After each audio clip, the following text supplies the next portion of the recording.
Hello friends, मैं Nikita Singh study rise YouTube channel पर आप सभी का स्वागत करती हूं और आशा करती हूं कि आप सभी स्वस्थ होंगे। तो आज हम यूपी टेट सुपर टेट की क्लास करने वाले हैं, जो कि बहुत ही महत्वपूर्ण क्लास है। और हमने आज लिए प्रीवियस ईयर के क्वेश्चन, जो कि मोस्ट इम्पॉर्टेंट क्वेश्चन हैं। तो आज जो टॉपिक लिया है वो लिया है पर्यावरण अध्ययन। ठीक है, तो आइए फिर जमकर तैयारी करते हैं। और उससे पहले अगर आपने चैनल सब्सक्राइब नहीं किया है तो जल्दी से सब्सक्राइब कर दो और बेल आइकन को भी प्रेस कर देना। ठीक है, तो सबसे पहले जो नोटिफिकेशन है वो आपके पास पहुंच जाएगा। तो चलिए फिर स्टार्ट करते हैं हमारे पहले क्वेश्चन से। तो देखते हैं हमारा पहला क्वेश्चन, वायु दाब मापने वाला यंत्र किस नाम से जाना जाता है?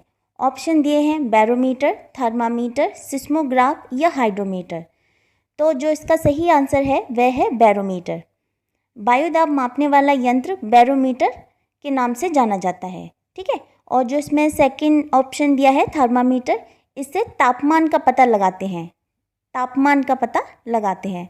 और सिस्मोग्राफ, इससे भूकंप की तीव्रता नापी जाती है। ठीक है, भूकंप की तीव्रता नापी जाती है। और हाइड्रोमीटर, इससे वातावरण में नमी की सामग्री को मापने के लिए हाइड्रोमीटर यंत्र का प्रयोग किया जाता है। तो जो इसका सही आंसर है वह है ऑप्शन ए, बैरोमीटर। चलिए नेक्स्ट क्वेश्चन, बीटी कपास है। ऑप्शन दिए हैं एक संकर पौधा, एक ट्रांसजेनिक पौधा, एक प्राकृतिक पौधा या एक औषधीय पौधा। तो बीटी कपास है एक ट्रांसजेनिक पौधा, एक ट्रांसजेनिक पौधा। इसमें प्राकृतिक रूप से कीटनाशक उत्पादित करने की क्षमता होती है, जिस कारण यह अपने आप ही हानिकारक कीटों से अपनी सुरक्षा कर लेता है। इसमें यह गुण वैसिलस थुरिन जीन सीस यानी बीटी नामक जीवाणु की उपस्थिति के कारण आता है। तो जो इसका सही आंसर है वह है एक ट्रांसजेनिक पौधा। Option B is the right answer.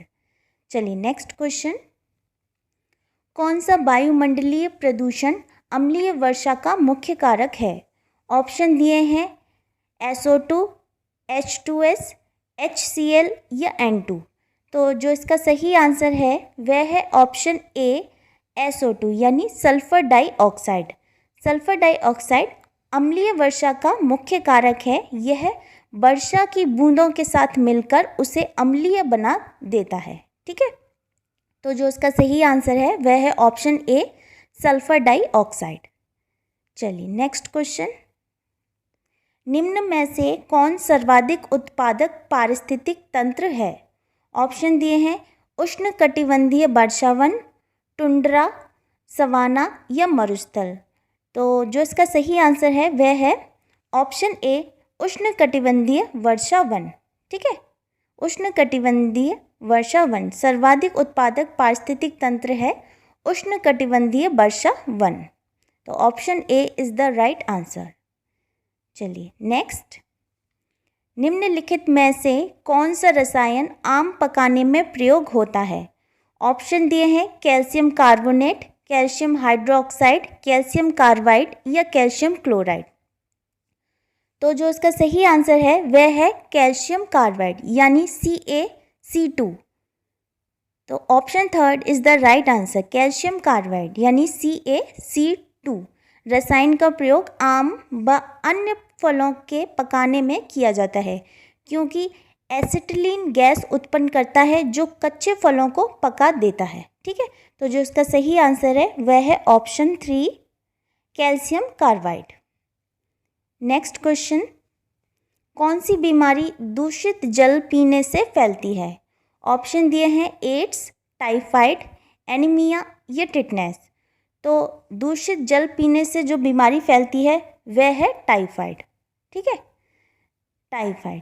Typhoid रोग साल्मोनेला टाइफोसा नामक जीवाणु से होता है। साल्मोनेला टाइफोसा नामक जीवाणु। ठीक है, इसे आंत का बुखार भी कहा जाता है। यह रोग दूषित जल पीने से फैलता है।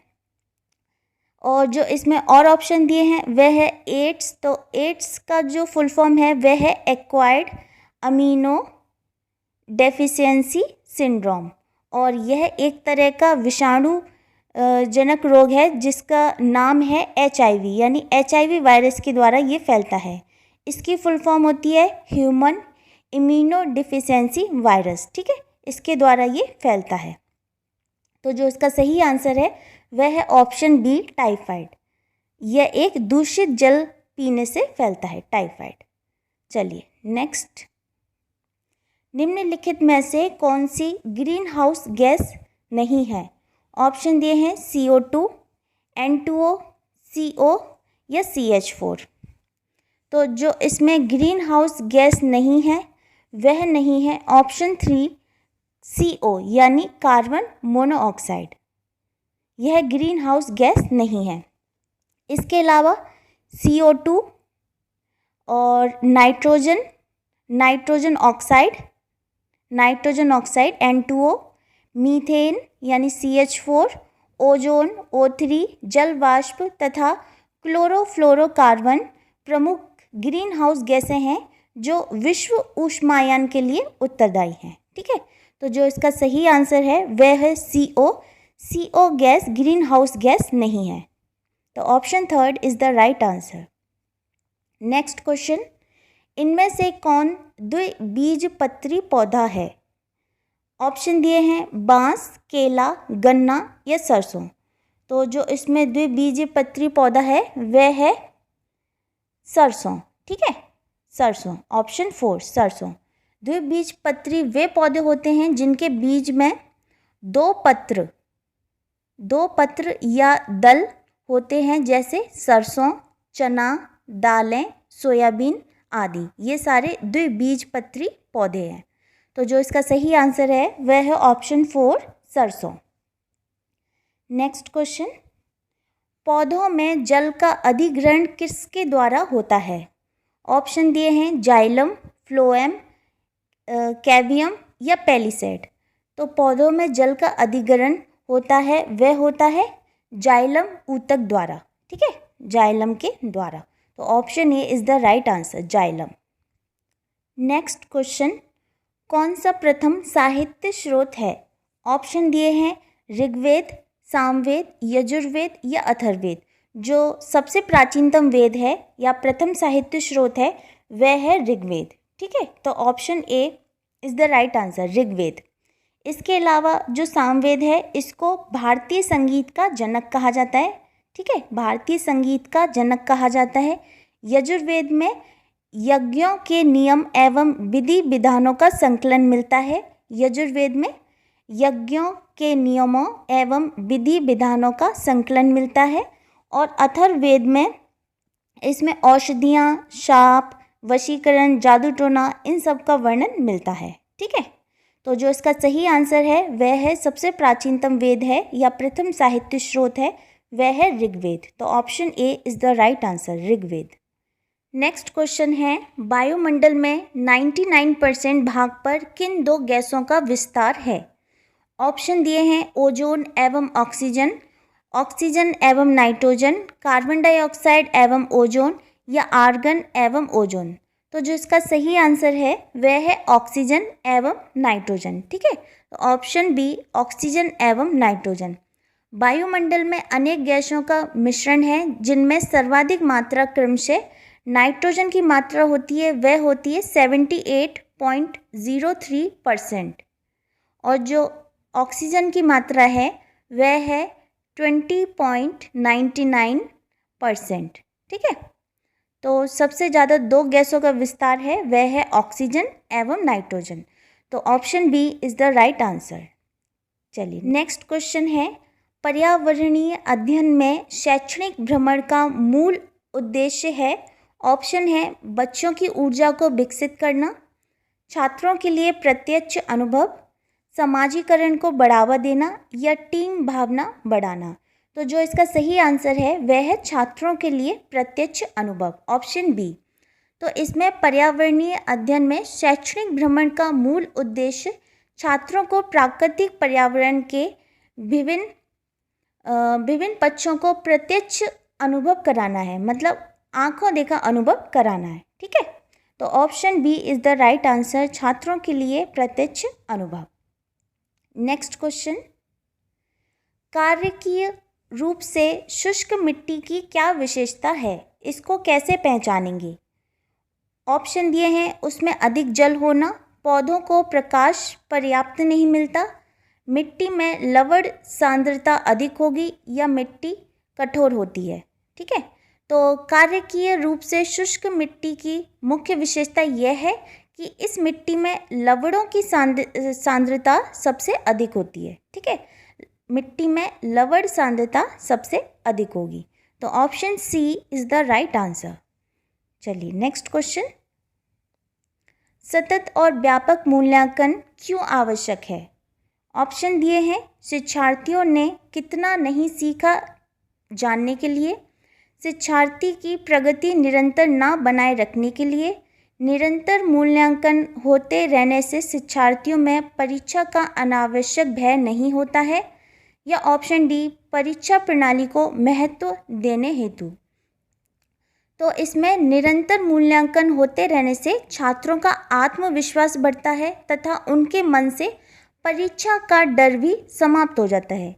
इसके द्वारा शिक्षण उद्देश्यों की अधिकतम प्राप्ति संभव होती है। ठीक है, तो जो इसका सही आंसर है वह है ऑप्शन थर्ड, यानी निरंतर मूल्यांकन होते रहने से शिक्षार्थियों में परीक्षा का अनावश्यक भय नहीं होता। ठीक है, तो option C is the right answer. चलिए नेक्स्ट क्वेश्चन, चरने वाले पशु वनस्पति को कैसे बदलते हैं? ऑप्शन दिए हैं, बीज प्रक्रिया द्वारा, पर परागण द्वारा, चुनकर चरना, या रोग फैलाकर। तो चरने वाले पशु सभी वनस्पतियों को समान रूप से नहीं चरते, बल्कि अपनी मनपसंद कुछ ही वनस्पतियों को अधिक खाते हैं, जिससे वे वनस्पति धीरे धीरे समाप्त होती जाती है और उनका स्थान दूसरी वनस्पतियां ले लेती हैं। ठीक है, तो जो इसका सही आंसर है वह है चुनकर चरना। ठीक है, तो option third is the right answer, चुनकर चरना। नेक्स्ट क्वेश्चन, निम्नलिखित में से कौन स्वस्थ अस्थियों के लिए आवश्यक है? ऑप्शन दिए हैं, पोटेशियम एवं विटामिन के, कैल्शियम एवं विटामिन ई, कैल्शियम एवं विटामिन सी, या कैल्शियम एवं विटामिन डी। तो इसमें कैल्शियम एवं विटामिन डी हड्डियों के स्वास्थ्य के लिए अनिवार्य है, विटामिन के रक्त का थक्का के लिए, ठीक है, और विटामिन ई एंटीऑक्सीडेंट बनाने के लिए, तथा विटामिन सी त्वचा के लिए आवश्यक होता है। तो जो इसका सही आंसर है वह है ऑप्शन 4, कैल्शियम एवं विटामिन डी। ठीक है, कैल्शियम एवं vitamin D. Next question, Bharat में हिमालय की सबसे ऊंची चोटी का नाम है? ऑप्शन दिए हैं, mount K two, mount Everest, mount Kanchenjunga, या माउंट धौलगिरी। तो भारत में हिमालय की सबसे ऊंची चोटी का नाम है वह है माउंट कंचनजंगा। ठीक है, माउंट कंचनजंगा जो सिक्किम में अवस्थित है, इसकी ऊंचाई है 8,586 मीटर। ठीक है, 8,586 मीटर। यह विश्व की तीसरी सबसे ऊंची चोटी है, यह विश्व की तीसरी सबसे ऊंची चोटी है। तो जो इसका सही आंसर है वह है ऑप्शन थर्ड, माउंट कंचनजंगा। चलिए नेक्स्ट क्वेश्चन, प्राथमिक स्तर पर शिक्षण की खेल विधि आधारित है। ऑप्शन दिए हैं, विकास के मनोवैज्ञानिक सिद्धांत, शिक्षण के समाजशास्त्री सिद्धांत, शारीरिक शिक्षा कार्यक्रम के सिद्धांत, या शिक्षण विधि के सिद्धांत। तो जो इसका सही आंसर है वह है ऑप्शन 4, शिक्षण विधि के सिद्धांत। ठीक है, तो इसमें प्राथमिक स्तर पर शिक्षण की खेल विधि शिक्षण विधि के सिद्धांतों पर आधारित होती है। इसका उद्देश्य छात्रों के स्वाभाविक रूप से उनकी रुचि के अनुसार शिक्षण देना है, रुचि के अनुसार शिक्षण देना है। तो जो इसका सही आंसर है वह है ऑप्शन 4, शिक्षण विधि के सिद्धांत। नेक्स्ट क्वेश्चन, वायुमंडल की सबसे निचली परत का क्या नाम है? ऑप्शन दिए हैं, समताप मंडल, ओजोन मंडल, आयन मंडल, या क्षोभ मंडल। तो वायुमंडल की जो सबसे निचली परत होती है वह होती है क्षोभ मंडल, ठीक है। इसी को बोलते हैं ट्रोपोस्फेयर, क्षोभ मंडल, ट्रोपोस्फेयर। जो सबसे निचली परत होती है वह होती है क्षोभ मंडल, उसके बाद होती है समताप मंडल, उसके बाद होती है मध्य मंडल, उसके बाद होती है आयन मंडल और फिर उसके बाद होती है बाह्य मंडल, ठीक है। तो जो इसका सही आंसर है वह है ऑप्शन 4 क्षोभ मंडल यानी troposphere. Next question, vitamin C की कमी से होने वाली बीमारी का क्या नाम है? ऑप्शन दिए हैं स्कर्वी, बेरीबेरी, रतौंधी या थकान। तो विटामिन सी की कमी से होने वाली बीमारी का नाम है वह है स्कर्वी। विटामिन सी की कमी से स्कर्वी रोग हो जाता है। और बेरीबेरी ये होता है विटामिन बी की कमी से, रतौंधी होता है विटामिन ए की कमी से, ठीक है। तो जो इसका सही आंसर है वह है ऑप्शन ए स्कर्वी रोग। नेक्स्ट क्वेश्चन, भारत की प्रथम महिला आईपीएस अफसर कौन है? ऑप्शन दिए हैं प्रतिभा पाटिल, पद्मजा नायडू, किरण बेदी या हंसा मेहता। तो भारत की प्रथम महिला आईपीएस अफसर हैं वह हैं किरण बेदी, ठीक है। और ये अमृतसर पंजाब में जन्मी किरण बेदी वर्ष 1972 में भारत की प्रथम महिला आईपीएस चुनी गई, ठीक है, 1972 में किरण बेदी। तो option C is the right answer, Kiran Bedi Bharat की पहली महिला आईपीएस अफसर। नेक्स्ट क्वेश्चन, असम का प्रसिद्ध एक सींग वाले गैंडे वाला वन्य जीव अभ्यारण्य कौन सा है? ऑप्शन दिए हैं मानस, काजीरंगा, गिर अभ्यारण्य या कान्हा किसली। तो काजीरंगा वन्य जीव अभ्यारण्य असम के गोलाघाट एवं नवगांव जिलों में अवस्थित है। इसमें एक सींग वाले गैंडे के लिए यह बहुत ही ज़्यादा फेमस है। यहाँ पर विश्व के लगभग दो तिहाई एक सींग वाले गैंडों का आवास है, ठीक है। तो जो इसका सही आंसर है वह है काजीरंगा अभ्यारण्य, ठीक है। Option B is the right answer, Kaziranga. Next question है, निम्नलिखित में से कौन सा आग्नेय चट्टान का उदाहरण है? ऑप्शन दिए हैं बेसाल्ट, चूना पत्थर, स्लेट या ग्रेफाइट।